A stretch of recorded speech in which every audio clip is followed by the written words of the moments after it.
All right, exciting times. We're taking a look at the mine layer and the mines. So, right off the cuff, Chris, thank you so much for the exploration. What we have here is not a failure to communicate. Let me get this over here.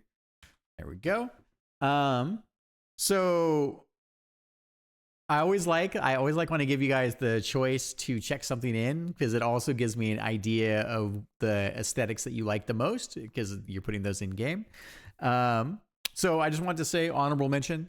The yellows were pretty cool. Also this pattern design. I also really like kind of the blues and the glow here, with kind of what you wound up putting together. And I think the choices here, granted we need to clean it up. Let's work on the inner symbol, but real quick. So let me go back to, hey, that's me. All right, so let's take a look at this engine.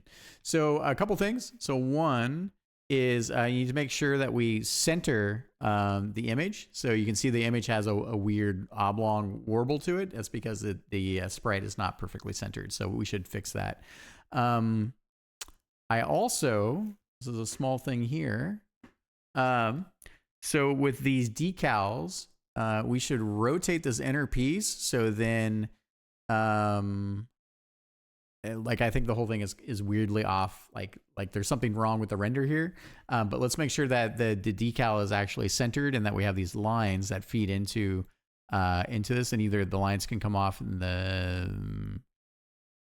is it here? Like if we rotate this, I think we can rotate it to, I don't know actually if that matters that much. So in that case, I think we should just rotate this a little bit to where it's where basically the pattern is like the Y is like this. So okay, cool. Other than that, those markings are pretty great. And let me just take a secondary look before we move on to this. This is pretty cool. I like the darker side of this. And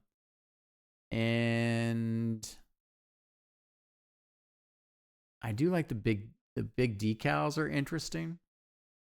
These are actually pretty cool too. I mean, there's some good stuff here. I'm glad we did the exploration. So why don't we try this?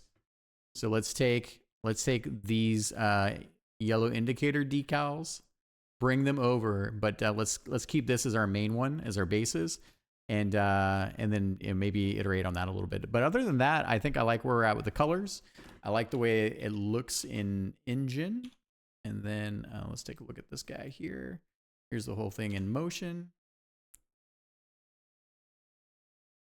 Yeah, I think the black and blue is interesting.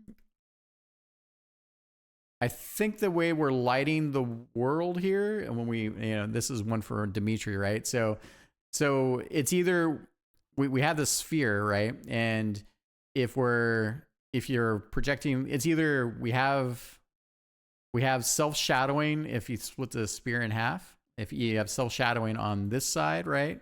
And then you have kind of the brighter side on this side, and then I think we have the light source coming from kind of here is sort of the way you guys are doing the render for that.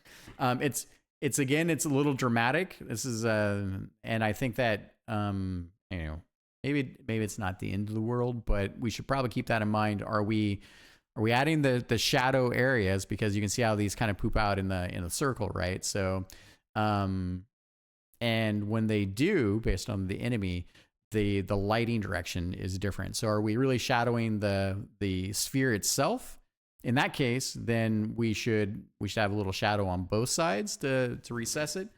If we're trying to do this dramatic lighting, it doesn't really work in this. Maybe I'm overthinking it a little bit here. So let's address that with our next steps here. But other than that, I think I like where we're at with this stuff. So super cool stuff. Yeah. Okay, cool, awesome.